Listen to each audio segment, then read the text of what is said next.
War has erupted in the Middle East yet again. Among the various reasons the Trump administration has cited for its attacks on Iran, regime change is one of the most prominent.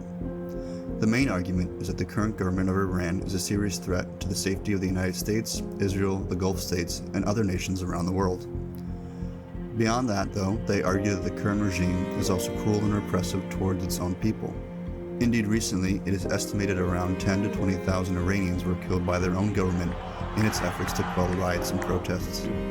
Of course, both the war and the internal unrest that preceded it did not occur out of the blue. And while it is difficult to track all of the developments that precipitated this most recent engagement, it could be argued that the riots in Iran in 2022 played a critical role.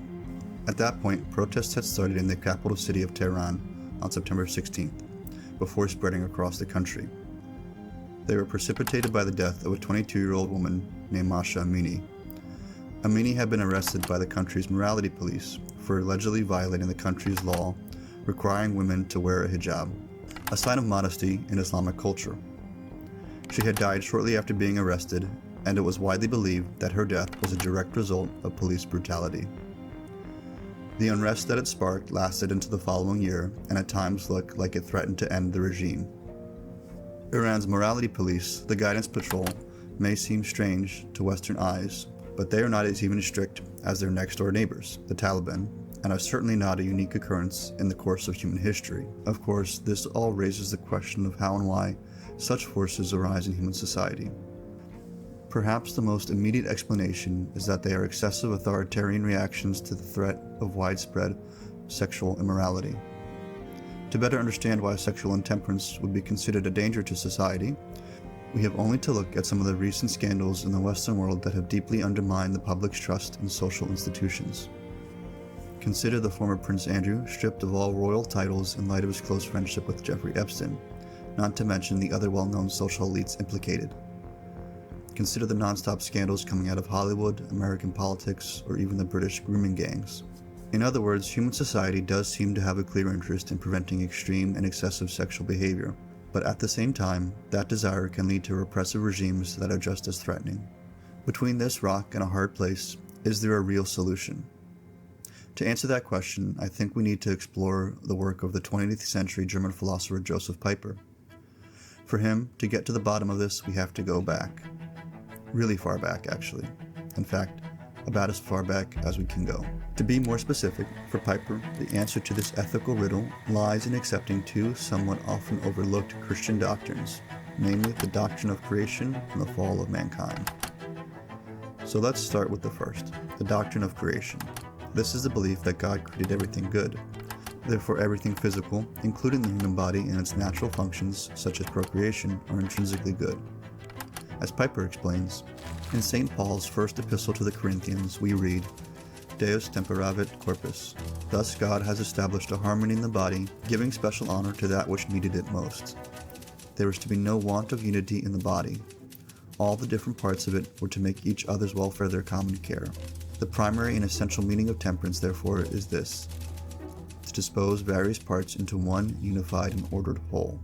While there's a lot to that quote, I want to hone in on this. The human body is a good creation by God, with all the parts ordered for harmony. This is important because Pieper argues that this ordered harmony in the physical structure of the human person is deeply linked to the spiritual harmony of the person, aka the virtue of temperance. Pieper explains this further, writing, This purpose is given only to selfless self-love, which seeks not itself blindly, but with open eyes endeavors to correspond to the true reality of God, the self, and the world. It becomes even nonsensical to desire the preservation of the inner order for its own sake, and consequently to will even genuine self-preservation as such. In other words, Pieper is arguing that the human person, body and mind, was created for harmony with God and the rest of creation, rather than to selfishly seek its own pleasure. In terms of our original question, this means that sensuality, passion, and desire are not intrinsically bad, but are rather basic forces that are vital to human life, and the purpose of human life is to live harmoniously with others. However, just like any other good thing, the human person can use himself for bad or disordered purposes. Therefore, the challenge for us living in the world is to orient our whole person, body and mind, toward harmony with God and with others. However, this is where we need to discuss the second key doctrine Pieper has in mind, namely the fall of man. This is the belief that our first human parents sinned or failed morally, and that because of this, all of us today have a distinct universal inclination to use good things for evil purposes. This is critical for explaining the widespread existence of evil and why everyone, including Christians, frequently act immorally, even to extremes. For Piepers and thinkers like him, this is also why the libertarian mindset of live and let live is not sufficient to build a healthy society, because letting people follow their private desires will lead to widespread patterns of unhealthy behavior. To drive this point home about man's universal tendency to fall into patterns of unethical behavior, Pieper points out that even within the Christian tradition, extreme ideologies have arisen multiple times, claiming that the body is intrinsically evil. Specifically, he points to the Christian heretical groups such as the Manichees or the Cathari. Okay, so we've established that Pieper thinks the solution to the two extremes, harsh repression and savage liberality, rests in the two Christian doctrines of creation and the fall of man. But what does that look like for us today, practically, on an individual level? Well, the answer lies in the virtue or perfected ability of temperance, which you may have already guessed, especially if you've seen some of my past videos.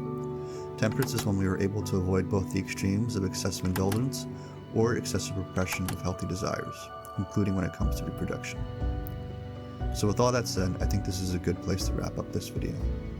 We started by identifying two extreme responses to human sexuality, repression and total indulgence. In response, we found that thinkers like Pieper argue that either approach only acknowledges half of the story. Indeed, two Christian doctrines, namely creation and the fall of man, are needed to see the full picture and help us arrive at a strong, nuanced position that holds on one hand that human sexuality is a real good, and on the other, this real good can be abused. Finally, we saw that temperance, or finding the balance between these two extremes, offers a real solution to this ancient dilemma. Until next time, friends.